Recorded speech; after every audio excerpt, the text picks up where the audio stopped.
पिछले एपिसोड में आपने देखा कि एडवर्ड रहस्यमयी हत्याओं की जांच की जिम्मेदारी चार्ल्स को सौंपता है।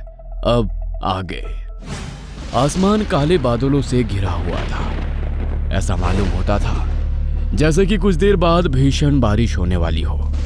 कड़कड़ाती हुई सर्दी में दासपुर गांव के कुछ लोग दासपुर गांव में बने हुए एक चर्च के अंदर बैठे हुए थे। उन सभी की आंखों में दहशत और खौफ के साए लहरा रहे थे। तभी अचानक तेज कदमों से चर्च के फादर डिसूजा उन सब के सामने आकर खड़े होकर बोले, आसमान में काले बादल छाए हुए हैं। पूरा दासपुर अंधकार में डूबा हुआ है और शैतान अंधकार का राजा होता है। तुम सब जा सकते हो, अपने अपने घरों से बाहर मत निकलना। फादर की बात सुनकर चर्च में बैठे हुए लोग तुरंत वहां से चले गए। चर्च के अंदर अब केवल फादर मौजूद थे। तभी अचानक तेज हवा का झोंका फादर के शरीर से टकराया। हवा का झोंका इतना तेज था कि फादर ने अपनी आंखें बंद कर ली।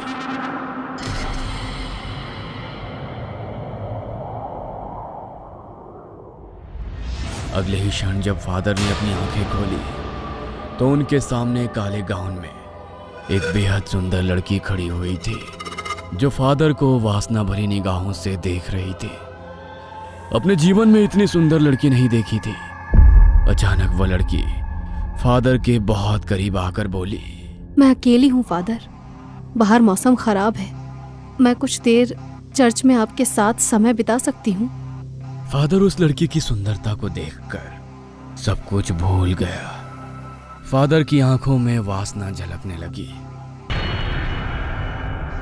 फादर उसकी ओर देखकर मुस्कुराते हुए बोले, क्यों नहीं, तुम्हारी जब तक मर्जी हो तुम इस चर्च में रह सकती हो। फादर ने इतना कहा ही था कि तभी वो लड़की तेज आवाज में हंसने लगी। उसकी हंसने की आवाज चर्च में गूंज गई। अचानक उस सुंदर लड़की की आंखों की पुतलियां पूरी तरह से सफेद हो गई। उसके बाल हवा में खड़े हो गए। वह फादर की ओर घूरते हुए बोली, तुम तो एक सुंदर लड़की को अकेली देखकर ही बहक गए फादर। तुम भला शैतान का मुकाबला क्या करोगे?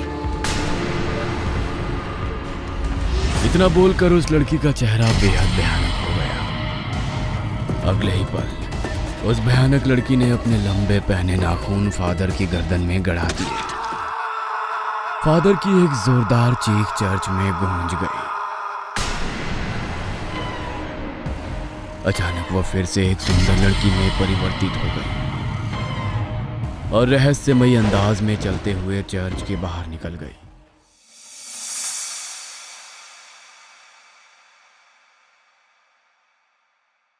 इधर चार्ल्स रहस्यमयी तरीके से हो रही हत्याओं की छानबीन में पूरी मेहनत से जुट गया, मगर बहुत मेहनत करने के बाद भी उसके हाथ कोई सुराग नहीं लग रहा था।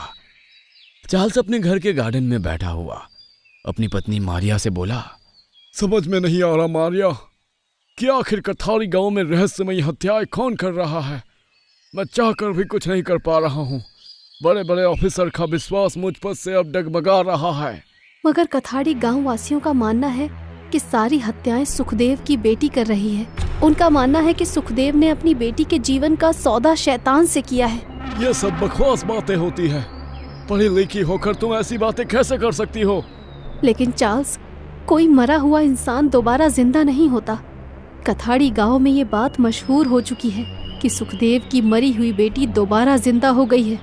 हो सकता है कि सुखदेव की बेटी मरी ना हो, बल्कि बीमार हो और वो ठीक हो गई हो। तुम तो जानती हो मारिया कि ये हिंदुस्तानी अनपढ़ और जाहिल होते हैं, हम जैसे नहीं। एनीवे, डॉक्टर विलियम्स के साथ आज मेरी मीटिंग है। इतना बोलकर चार्ल्स हॉस्पिटल चला गया। हॉस्पिटल में डॉक्टर विलियम्स शायद चार्ल्स का ही इंतजार कर रहे थे। चार्ल्स डॉक्टर विलियम्स से बोला, मैं लाशों को देखना चाहता हूँ। डॉक्टर विलियम चार्ल्स को एक कमरे के अंदर ले गए जहां पर कुछ लाशें रखी हुई थी। चार्ल्स उन लाशों को बहुत गौर से देखने लगा। तभी अचानक चार्ल्स की नजर एक फादर की लाश पर पड़ी। चार्ल्स डॉक्टर विलियम्स की ओर देखकर बोला, ये तो किसी चर्च के फादर की लाश है। जहां तक मैं जानता हूं तो ये लाश कथारी गांव के फादर की नहीं है। डॉक्टर विलियम्स चार्ल्स की ओर देखकर बोले, जानता हूं, तुम्हारी तरह कल मैं भी बुरी तरह चौंक गया था।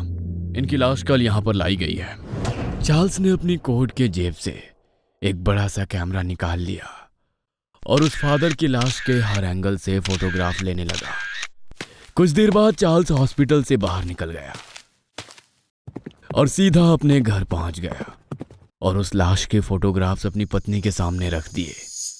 फादर की लाश के फोटोग्राफ्स देखकर मारिया कांपती हुई बोली, ओ माय गॉड, कोई किसी इंसान की इतनी बेरहमी से हत्या कैसे कर सकता है? सवाल ये नहीं कि हत्या कौन कर सकता है, सवाल ये है कि क्या तुम फोटोग्राफ्स में दिख रही इस फादर की लाश को पहचानती हो?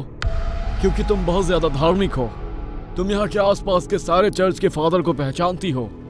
चार्ल्स की बात सुनकर मारिया उस फोटोग्राफ्स को बहुत गौर से देखती हुई बोली, मैंने इन्हें किसी भी चर्च में नहीं देखा। आखिर ये कौन है?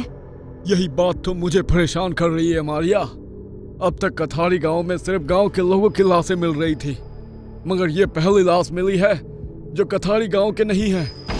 अब मुझे ये पता करना है कि आखिर फोटोग्राफ्स में मरा हुआ फादर कौन है। इतना बोलकर चार्ल्स अपने घर से बाहर निकल गया और कथारी गांव के आसपास के हर चर्च में जाकर उस मरे हुए फादर के बारे में पूछताछ करने लगा। मगर हर चर्च के फादर ने उस फादर की लाश को पहचानने से इनकार कर दिया।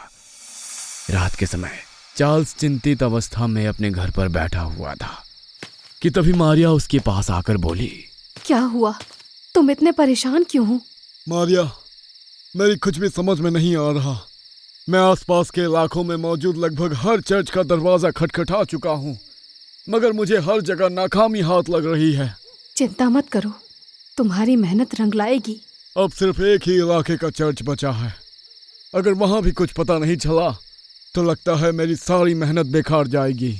अगले दिन चार्ल्स गांव से 50 किलोमीटर दूर एक गांव में चला गया। उस गांव में एक बहुत पुराना चर्च बना हुआ था। चार्ल्स उस चर्च के दरवाजे पर पहुंचा ही था कि तभी जोरों से बारिश होने लगी।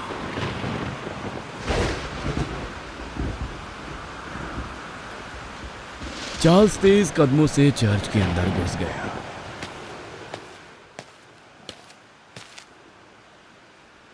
चर्च के फादर चार्ल्स को देखकर मुस्कुराते हुए बोले, आओ माय सन, इस गांव के मौसम का ऐसा ही हाल है।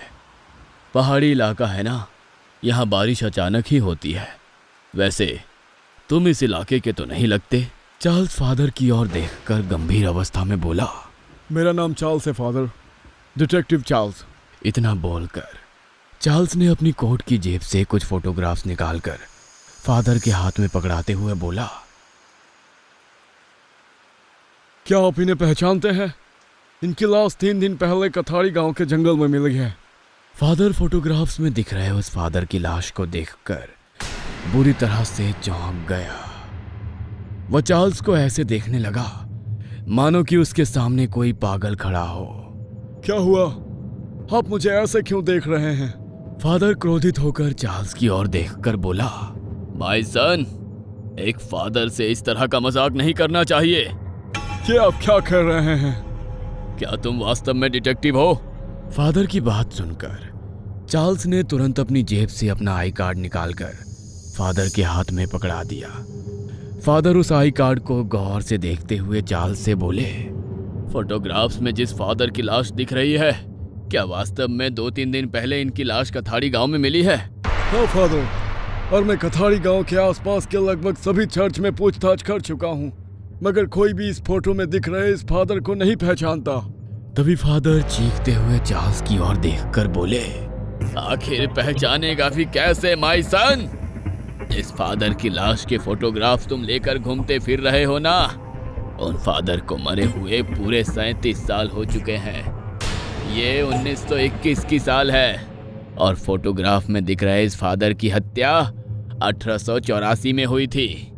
ये सुनकर चार्ल्स को अपना दिमाग घूमता हुआ महसूस होने लगा। ये क्या बकवास कर रहे हैं आप? ये बकवास नहीं है, यह सच है। मैं उन्हें जानता हूँ। ये फादर विलियम्स है जो आज से 37 साल पहले इसी चर्च में रहस्यमयी परिस्थिति में मृत अवस्था में मिले थे। उस दौरान दासपुर में कोई बड़े ही अजीब गरीब तरह से यहाँ के वासियों की हत्या कर रहा था। इतना बोलकर वफादर चर्च में रखी हुई एक पुरानी अलमारी की ओर चला गया और उस अलमारी को खोलकर उसमें से कुछ तलाशने लगा।